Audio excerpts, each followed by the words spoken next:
Hi, everyone. Welcome to episode 4 of Cloud Conversations with Rue and Pete. Now with theme music to accompany our nice yellow branding. I'm Rue, and I'm joined with Pete. Hi, Pete. Hey everybody, yes, welcome. I'm Peter Rising and delighted to be here for episode 4 of Cloud Conversations. It's so good to be back, and we are absolutely delighted to and thrilled to be joined on the show today by our very good friend Isidora Katanic. So welcome to the show, Izzy. How are you today? Thank you so much, Pete. Thank you so much, Rue. I'm doing great. It's an absolute honor to be on episode 4. That definitely asks for more. So yeah, I'm very happy to be here today and to talk to you. Oh, fantastic. We're looking forward to having a chat with you indeed. So first and foremost, tell us a bit about yourself, if you would. Where are you from, and what do you do, and how have you got to where you are today? Yeah, so, well, you said my name, you said it correctly, so well done. It's Isidora Katanic. You can call me Izzy because that's just easy to remember. I'm born in former Yugoslavia. I'm raised in the beautiful city of Amsterdam in the Netherlands. And approximately 3 years ago, I followed my heart to Switzerland. So that's where I am right now. I'm a recently awarded Microsoft MVP. I'm an IT conference organizer, which at the moment, of course, is very challenging with the COVID situation. So I just try to make the best out of everything and community while working from home. Yeah, just ask away, whatever you want to know. Oh, fantastic. Yeah, so let's start with the MVP, if we could then. So you were awarded MVP last year in November, I believe, which is a fantastic achievement. Many congratulations on that, and so well deserved. So would you share with us a bit about the MVP program and what your MVP journey was like, what being an MVP is all about, and what it means to you? Absolutely. So speaking of the MVP community, for the past decade, I've been working a lot with MVPs. So through the jobs I was doing, so whether if it was organizing events or I used to work for an ISV in the Netherlands, I've always been in close touch with MVPs, working together with them. However, I never, ever considered that I would actually fit into the program. For me, like the MVP was like, I mean, it is like that. They're like super technical rock stars. They know a lot about Microsoft technologies. They have a lot of passion.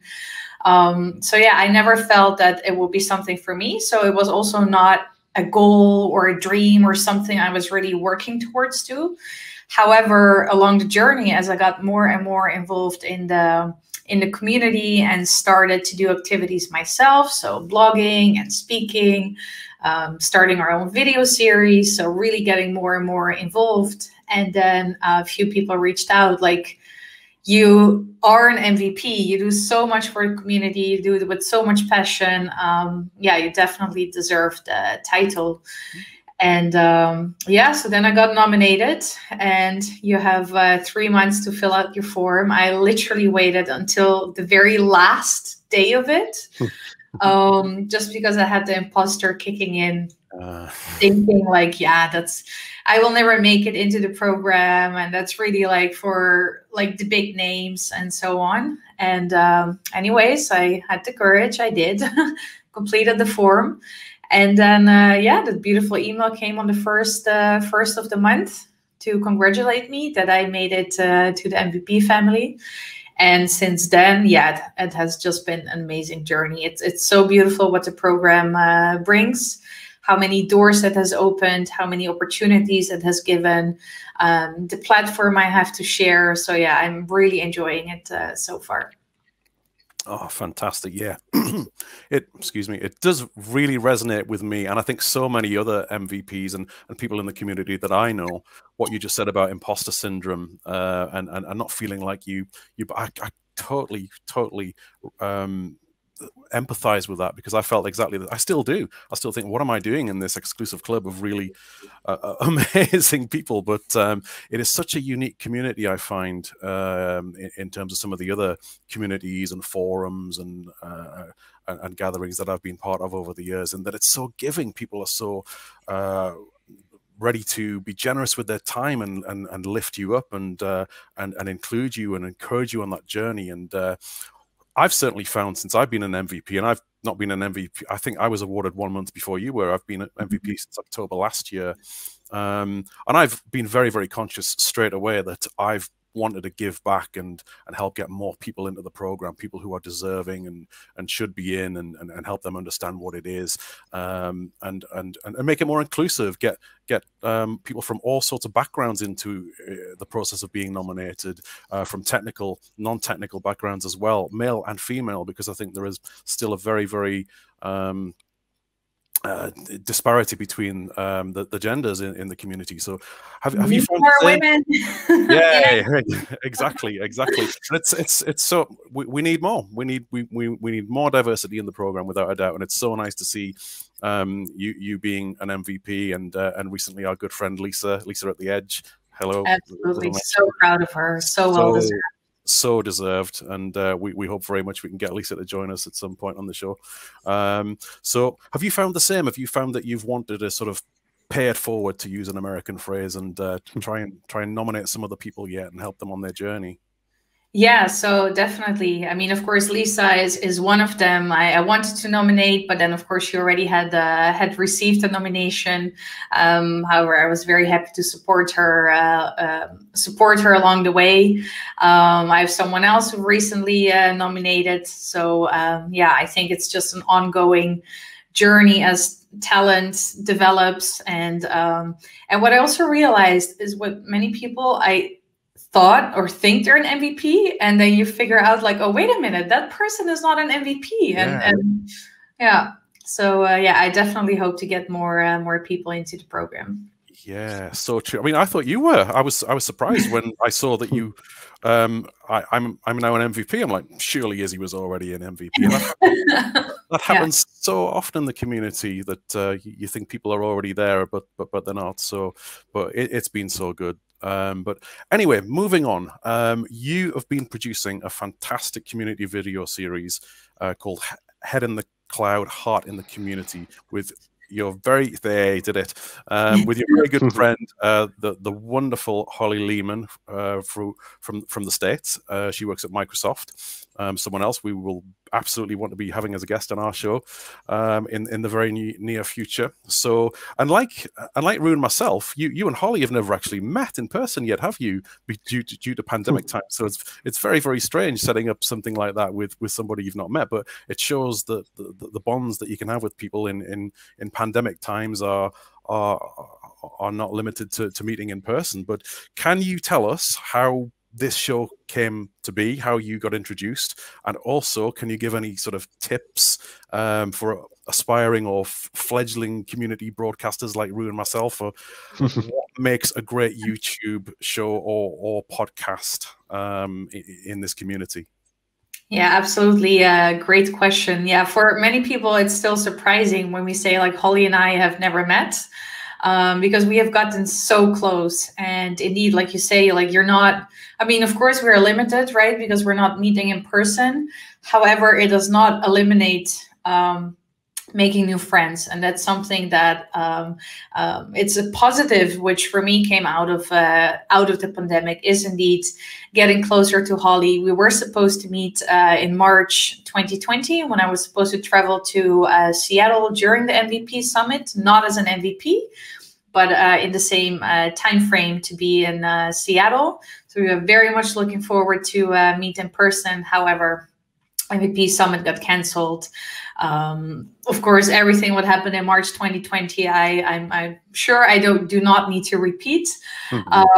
So yeah, so that opportunity, unfortunately, just went away. However, we kept connected over Twitter and having calls. And then one day, well, it actually started with a little bit of a silly TikTok video we did, the two of us, of a little dance, which we still don't know if people were laughing at us or with us, or it doesn't matter. It made people laugh. And then we realized, okay, we really need that positivity right now, right? It really felt like a period. It was, and still is for many people, very difficult, lonely, challenging, and we just felt like, you know what, why don't we start a video series and we really like humanize it, right? So the people we admire in tech, we had Peter on our show, which was amazing, of course. Yeah, to speak to them and then especially focus on the human side. So family, friends, hobbies, side hustles, basically everything they do next to their 9-to-5 job in tech. And yeah, so we started our video series and it has been an amazing journey since. Yeah, and a tip I could give, well, I think most important, and I'm sure both Rue and Pete also realize that, is to have fun. I mean, the more fun you have, the more amazing, of course, it is to do. And what we both have, we get so energized from the show. We learn so much from our guests. We always leave with takeaways, and yeah, but mostly I keep saying it, always have fun in what you're doing.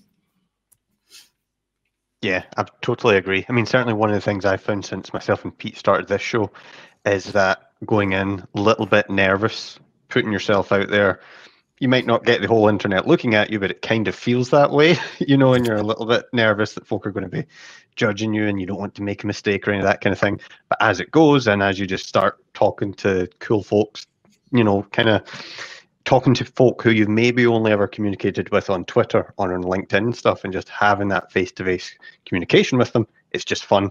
And hopefully it's fun for the listeners and viewers as well. Yeah, I definitely want to jump in on that, Drew. So it doesn't have to be perfect. And that's also something that we really try to bring across. Like it's okay if your dog jumps on you. It's okay if your child walks in. It's okay if you stumble over your words or something. I mean, we're all human after all. And it doesn't need to be perfect if you're doing something like that, and just embrace the imperfections, because for me, imperfections actually are perfect. Yeah, oh yeah, agreed. You had a great example of that, Izzy. Just sorry, Rude, just to cut in, when you recently spoke to Jess Dodson, wasn't it, in Australia? Is that right? Yeah. And her little girl walked into the room a few times. That was so fantastic, and that's exactly right. I couldn't agree more. It just needs to be human, and we're all to have these things. Absolutely. Yeah, and yeah, I mean, that was really a beautiful moment. So if Jess's daughter is watching or listening now, it was the cutest, especially how she walked in. She gave her mom a hug. She silently walked away again and like shut the door. It's like so polite. Really, really that's sweet. Cute. Yeah.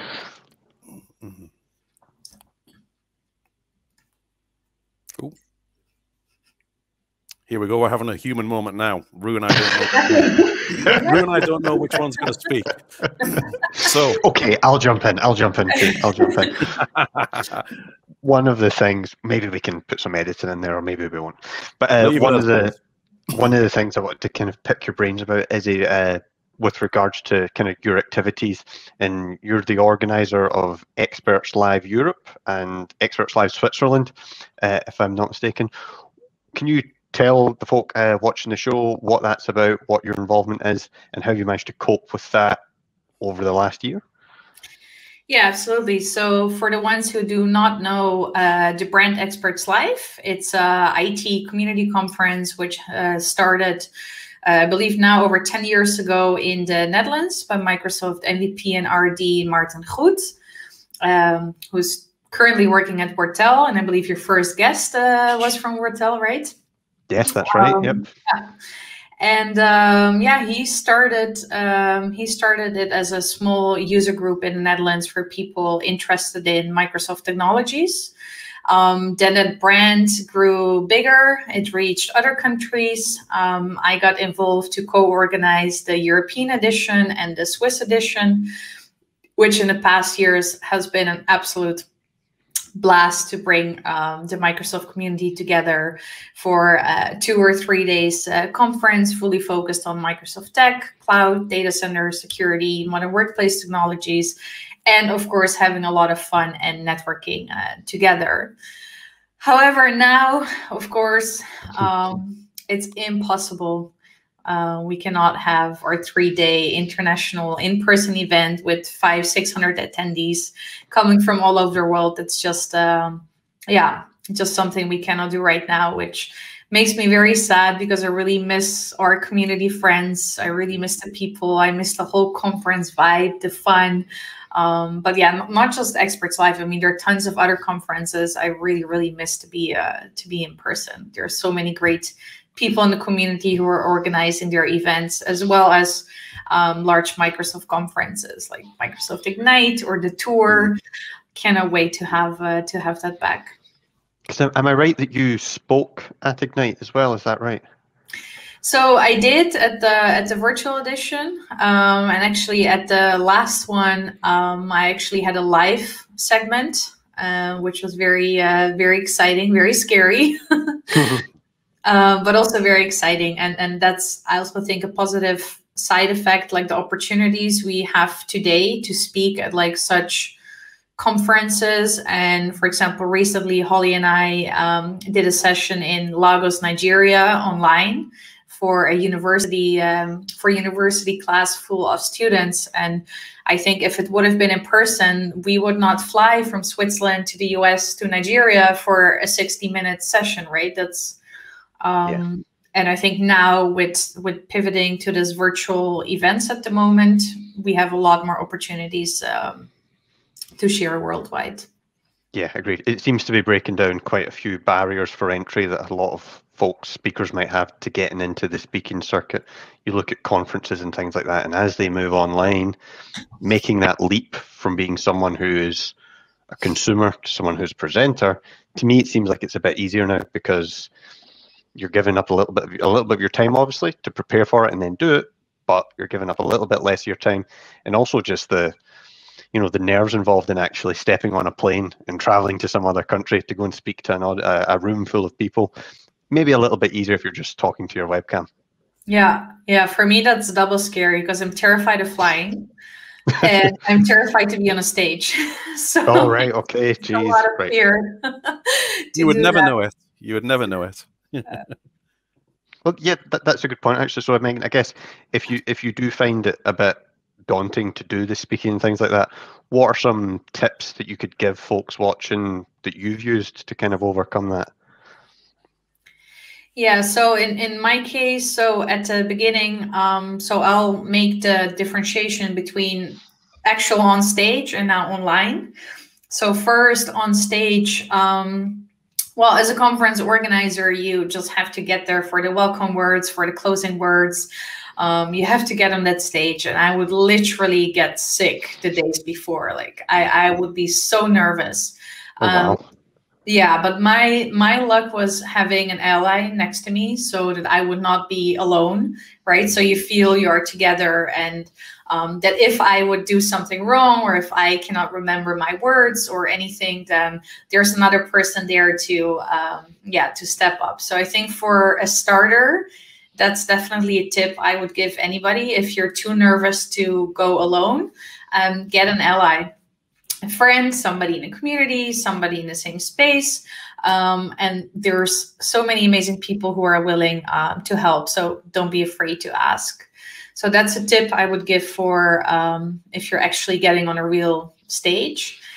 Then for me, it has gotten a lot easier now online, because you are at the comfort of your own home. You are behind your camera or your microphone. If I would get scared now, I would just hang up and blame it on internet issues or something, right? No, I wouldn't. But it does get, I mean, of course, I keep being a little bit nervous, but it does get a lot easier the more often you do it. And I also believe that even the best speakers out there, they're also still nervous. And I even think that's good, right? To feel the adrenaline, feel the nerves.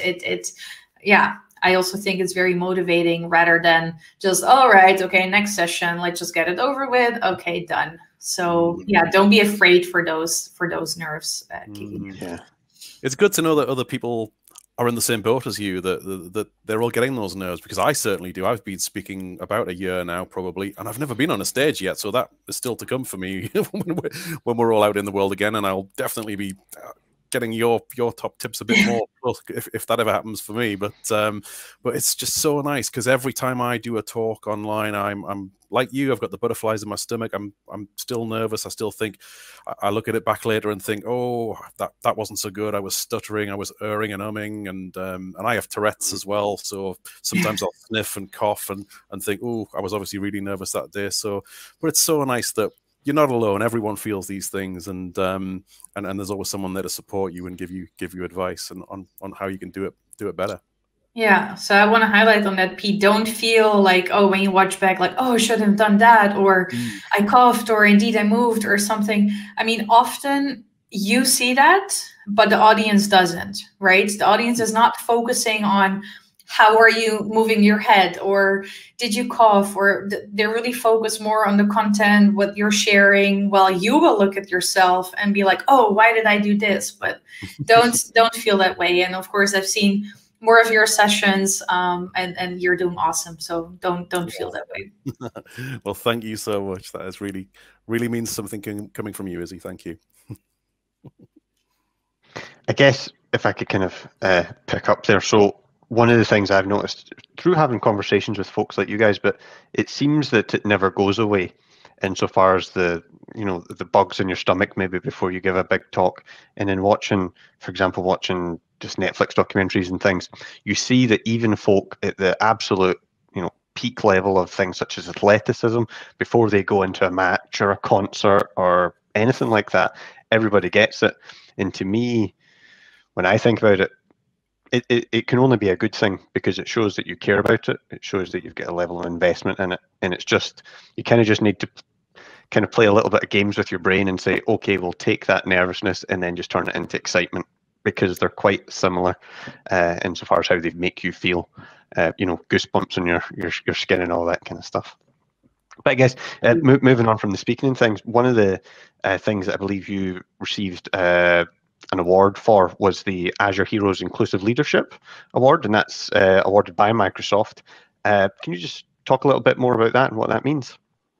Yeah, absolutely. So the Azure Heroes Inclusive Leadership Badger, it's a whole sentence. Yeah, it's a tongue twister. Yeah. So I received that at the beginning of last year.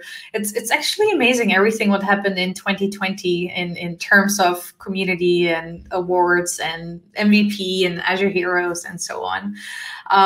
But yeah, the inclusive leader, I believe there are a maximum of 100 worldwide. So it's a real privilege to be part of that. And I received it as a token of appreciation for the multiple activities I did in terms of inclusiveness. So thinking of, for example, we did a Women in Tech lunch break at one of the events I was organizing. So I really put a lot of passion into that to hopefully attract more women to the conference, to get together, to make the event more of a diverse experience. But yeah, also through other activities. So it's not necessarily just one thing I did, but it's really like looking at activities and how I try to include others. And it was very cool to receive that badge. Nice one. And what are some of the kind of ways that you think that tech can become more inclusive? And when I think about things like that, I think of not only getting folk maybe from backgrounds that might ordinarily lean towards this, but also making sure that it's accessible insofar as it's not overly technical, and getting folk in and kind of easing them in to then becoming more technical. Yeah, so when I think about it, of course, it's not just a gender thing, right? It's not just like, oh, we need more women, or it's like men versus women. It's like a lot more that you have to look at. It's indeed also backgrounds, where's somebody coming from? Is somebody junior? Is somebody senior? I mean, there's a lot more to it to focus on. And where I think it should start is that our generation should really make the future generation like feel welcome into this world, into this IT world. Teach our children yeah, to show like all the good sides in IT and how welcome it is for everyone, that it's not just a man's world. I mean, I know still many of us feel that way. When you look at numbers, it is that way. So we will not avoid it and pretend it's not there. And I think if we keep tackling that and highlighting it and talking about it and learning from each other, right? Not everybody has the perfect solution or knows how to deal with it. So I think it's definitely a debate or a discussion, something that we just have to keep on having, even if it sometimes feels uncomfortable. I think with that, yeah, we can achieve that. Hopefully, our next generation will be more divided into IT. Yeah, totally agree. Totally agree. And one of the things that I've kind of noticed is I've been, when you use the social media platforms, you use Twitter and all these things, you can see an element of hostility in the way that a lot of folk converse, even within our little Microsoft bubble. You do see a little bit of gatekeeping insofar as I'm not going to disperse my wisdom to the kind of the lower echelons, you know what I mean, that kind of thing. And I think that it says more about that person who's doing the gatekeeping than anyone that's trying to get into it. To me, I have more respect for the folks that are having to overcome adversity and getting into this kind of field and kind of progressing with their career than the folk that are trying to hold them down. That's just what I've observed through Twitter and things like that anyway. Yeah, I totally agree with that, Rue. And I think I don't understand people who want to keep it all within. Myself, I can't wait to share what I've learned and pass it on and help people to come on this journey that I've been fortunate enough to be on, and show them how great it can be and the people that they will meet. I mean, the people I've met in the last year since being on this journey in this community, it's insane. I've met so many people who are now count as very, very firm friends, and the majority of them I've not even met in person. So yourselves both included, and other great names out there, and our friends at Teams Nation who we'll be working with in a few weeks, and the list is endless. So for me, it's all about lifting people up, including people, and making sure that everyone has a chance to contribute, whether you're technical or not, what your background is, what your ethnicity is, and your gender. And that was one of the reasons that something that you and I both, Izzy, are involved with that we've not mentioned yet. I wanted very much to be part of the Women in Teams community, which has been read my mind. I was literally thinking about it. You were speaking. Yeah. Well, would you like to tell us a bit more about that, Izzy, what that's all about, please? Yeah, absolutely. So it's by our wonderful and famous Lori Pudmeyer and her team, who run the Women in Teams community. We have a monthly gathering, and of course it might sound like, oh, Women in Teams, like as a man I'm not welcome. That's absolutely not the case. Any person is welcome to join us. And then of course you, Pete, you are one of our allies joining, always amplifying what we're doing. You even recently presented yourself in one of our meetups. But I just love to have that opportunity to connect with other women around the world. And it's beautiful when you look at everybody who's now part of that program and growing. It's from Africa, it's from the US, it's from countries in Europe. It's really amazing to connect with so many amazing people into that community. Absolutely. And on the last meetup as well, I did notice a few of the men lurking in the chat. I thought, hey, this is great. We've got some more who are finding their way into the group, and hopefully they'll be a little less shy as time moves on and speak up a bit. As we grow, as everybody grows into the community, we get to know each other better. I'm sure that every month, as also welcoming new people, but also the ones who are in the program, that they feel more comfortable to indeed turn on the mic, turn on the camera, and you see that now already, right? We have a lot of interaction. We take the photos in together mode, and yeah. Oh, I love together mode so much. But you mentioned Laurie, Laurie, what a superstar, and she is on the tech community awards that are going on at the minute. She's one of the many nominees for a couple of categories, I think, Microsoft Person of the Year and Woman of the Year as well. So very, very well deserved. We've got some other great people in those awards as well. We've got Carolina's in there as well. Also, I voted for Lori a couple of days ago. yes, on absolutely. the community awards, yeah. But she's just so giving, so generous with her time, so lovely, and she's done so much for me personally in my journey. I know for so many people, I don't know where she finds the time, but that's the thing about this community. We've all got, most of the people in this community have very, very quite demanding jobs.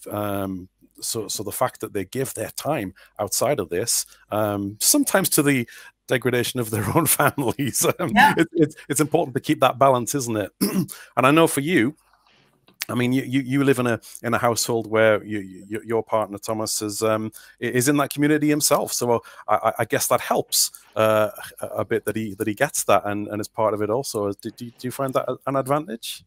Oh, absolutely, yeah. I really think we're just so perfect for each other. When it comes to community, we really share like the same passion. We share the same ideas.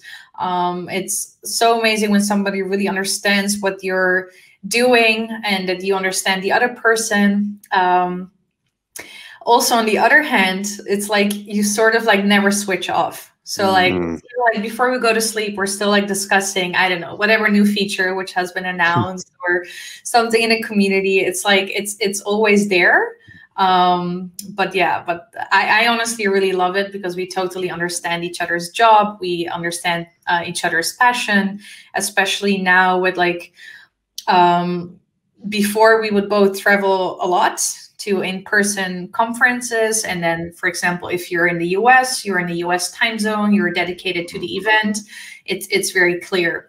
However, now we're both at home 24/7. We are not traveling. We do a lot of online events or podcasts or video series sessions, but we're not in the country where it's taking place. So sometimes the time zones are really like very early in the morning or very late in the evening. Sometimes Tom is like past midnight that he has something going on. And that's also one of the things which is a little bit challenging, of course, is because you're at home and you're not in that country, in that time zone. It's difficult to differentiate like what's private time, what's community, what's work. It's like it's one big blur of let's say community. But no, I think we're handling it very well. Oh, you certainly seem to be, without a doubt. Fair, more power to you. I did see on your Twitter not that long ago, I think it was a retweet of you had a very brief reunion with Thomas, about an hour at an airport, where you'd both hadn't seen each other for quite a while, and you got maybe half an hour at an airport before he had to go off to Australia or something. So that shows how the world has changed, doesn't it, in the last year?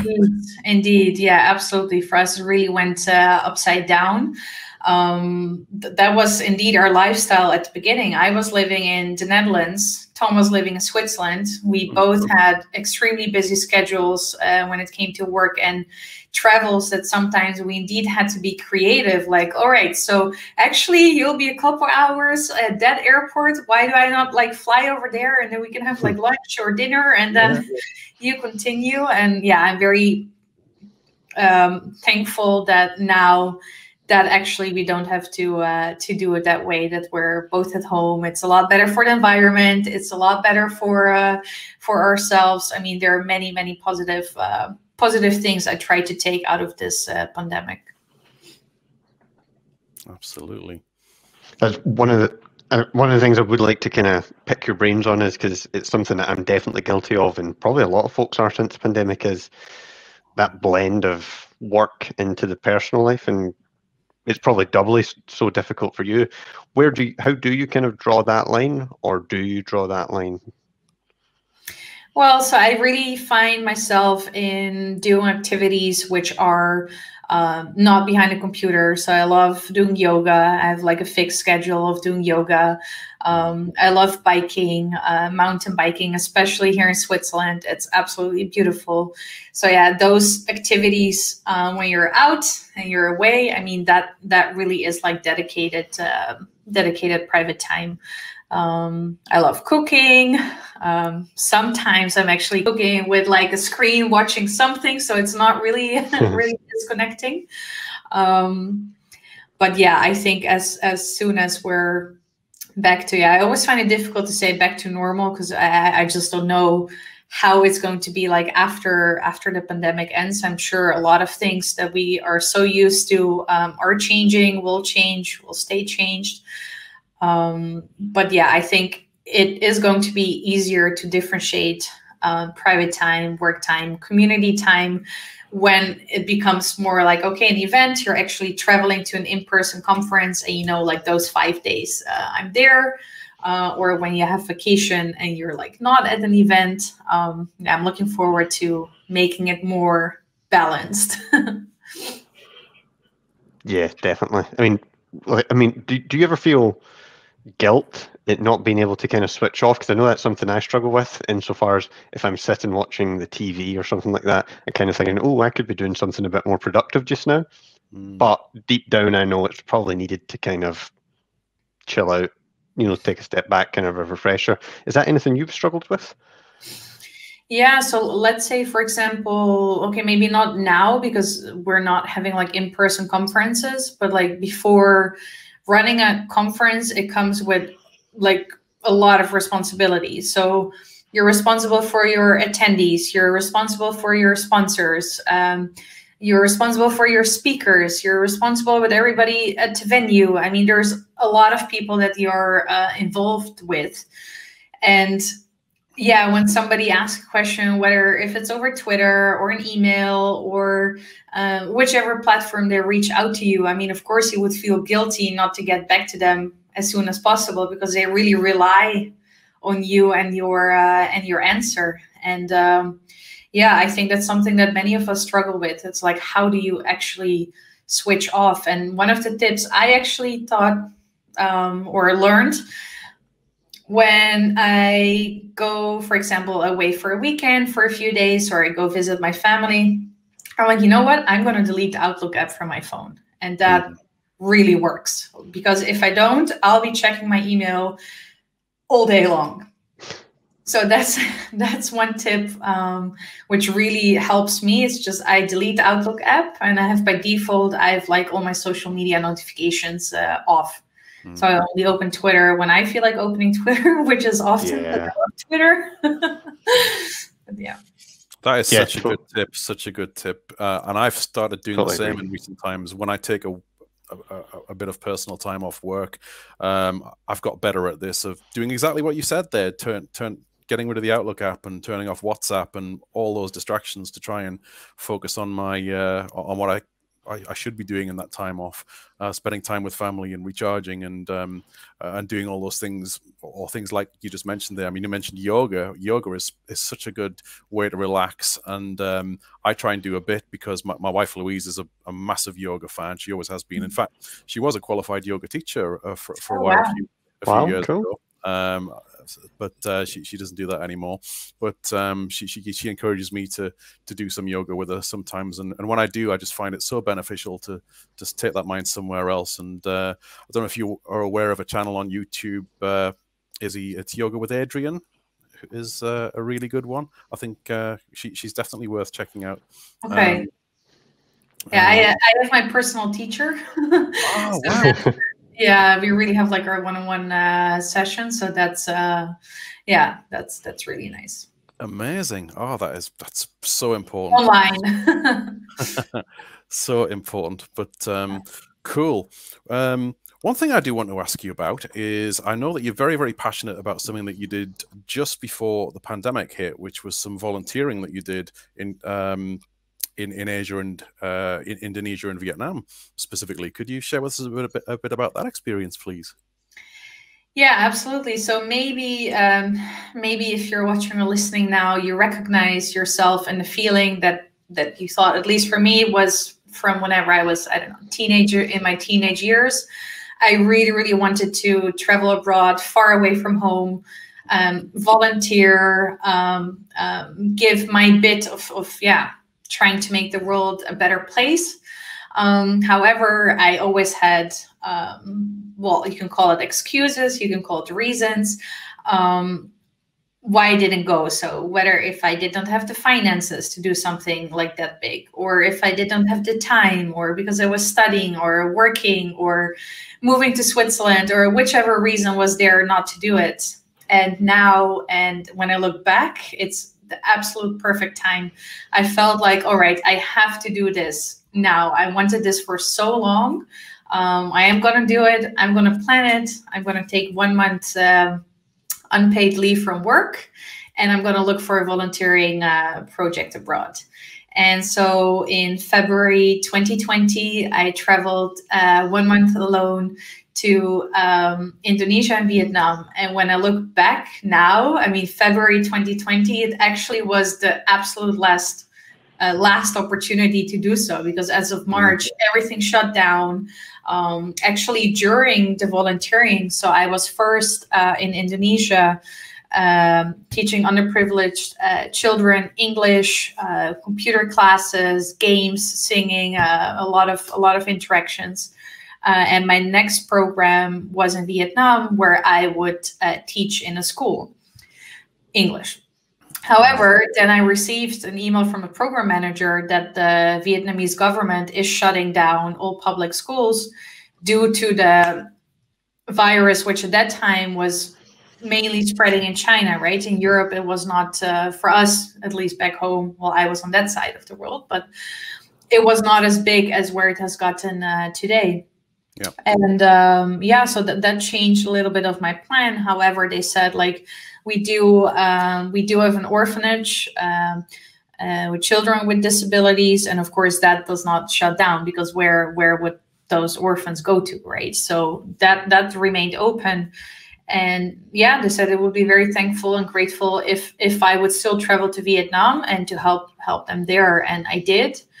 It was really the best experience ever, and I highly recommend, as soon as we can, if anybody's thinking about like such projects. My next goal is to go to Africa. I haven't been, and I would love to do such a volunteering project there.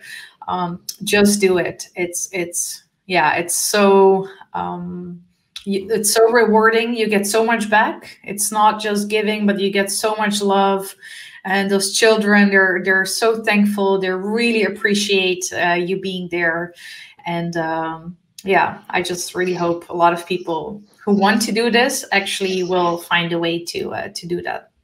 Oh, fantastic. And I really enjoyed reading about this. You have a great blog post on this, and we'll share that in our show notes, amongst other things, on how people can reach you and connect with you.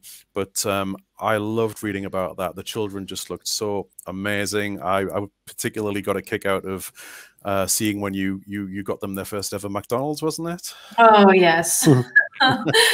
Yeah, I still don't know if that was a good thing to do or not, but it was for me. McDonald's in my childhood, well, actually still, I love McDonald's. But for me, in my childhood, it was just something so special, like to go to McDonald's and get a Happy Meal. And it was not something, it was just very special for me as a child. And then there, just by coincidence, I spoke with one of the program managers, and because 3 times a day, it was like always like rice. There was no way like that they would actually eat McDonald's. And then one of the program managers said, like, like most of those kids who are here since they were babies, they have never had McDonald's. And then I was like, okay, wait a minute. What?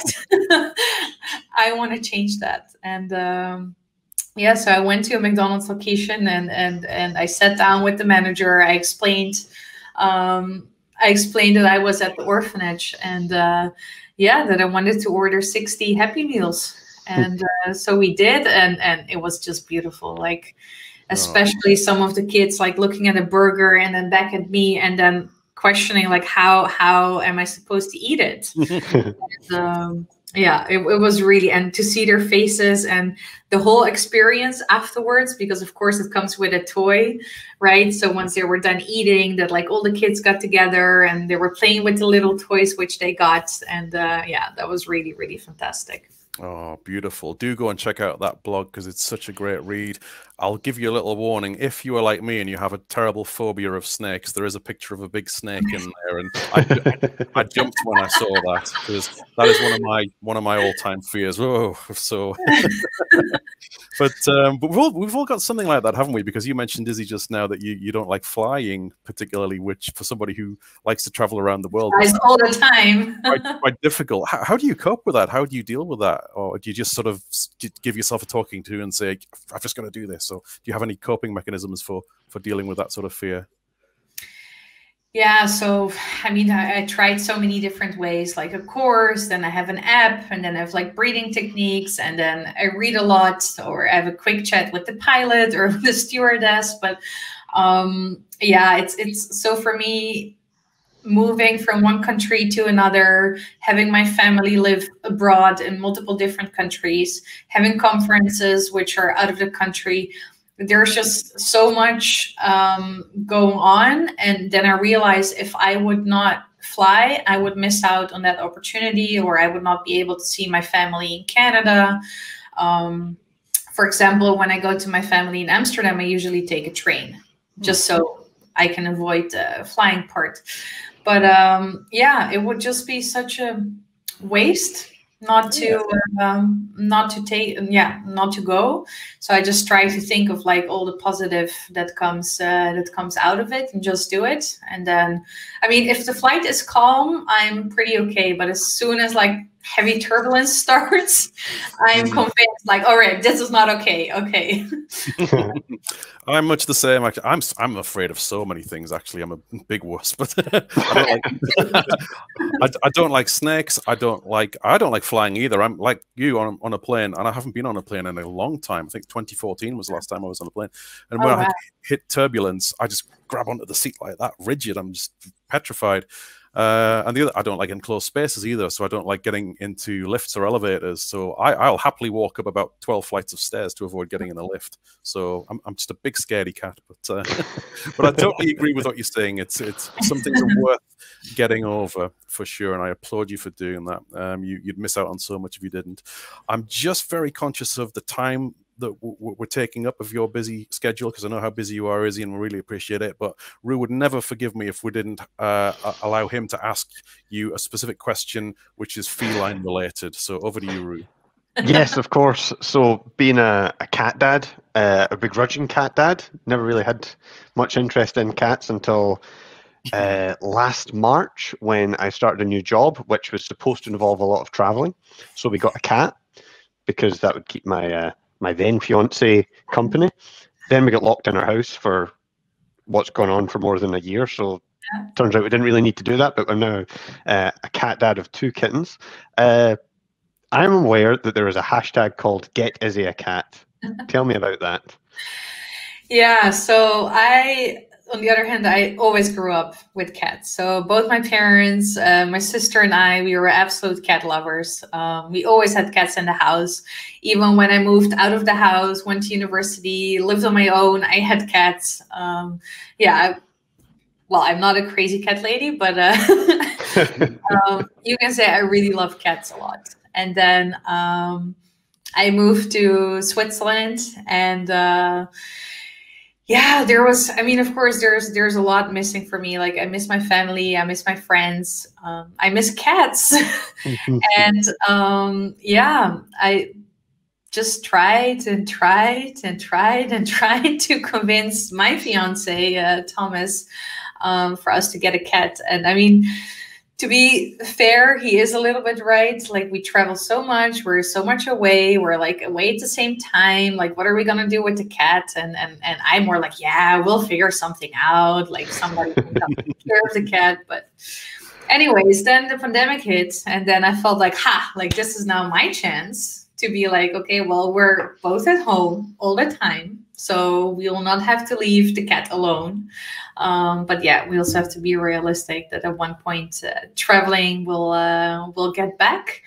But I'm not giving up. I'll definitely made myself the promise that at one point, if it keeps staying a no, I'll just go to a shelter, I'll pick up a cat and just come home and be like, here's a kitty. No, it's yeah. I mean, it is a funny battle that we're still trying to that I'm still trying to win, but yeah, I'm not there yet. Still no cat. I support you. I support you in your journey because it's worth it. I think a lot of folks, like, I mean, I was a dog person to begin with, and I had a certain opinion about cats. But then when you get a cat and you realize that, you know, they do show you a lot of love and affection, and you know, they're very caring little animals, and they're just cute. So you know, it's as simple as that for me. But yeah, I support you in your journey, and I'll get that hashtag going. Let's Thank keep you. it going. Yeah. Yeah. Let's keep it going. Well, this has been absolutely brilliant, Izzy. Thank you so much for joining us. Before we wind up, is there anything else you'd like to add? How people can connect with you and find you in the community? Final words to you. Yeah, well, thank you guys very much for having me on your show. It's fantastic to see what you have started, and yeah, I wish you lots and lots of fun in this ongoing journey. And for the ones who would like to follow me, the best way is to connect on Twitter at Isidora Katanic. You can see the handle right there. Yeah, feel free to connect. Feel free to reach out in case you have any questions, anything I can help with. Always looking forward to expand my network. So yeah, thanks a lot, guys. Oh, amazing. You're very welcome. Izzy, thank you so much for joining us. It's always a pleasure to talk to you. Thank you, Rue, for another great episode. I think we're getting slightly better at this every time we do it, hopefully. And but let's not judge ourselves, as Izzy said. Let's take that advice. And we will see you all again very soon. So thank you for joining us on this episode 4 of Cloud Conversations. We'll see you next time. Bye-bye. Great. Cheers. Bye-bye.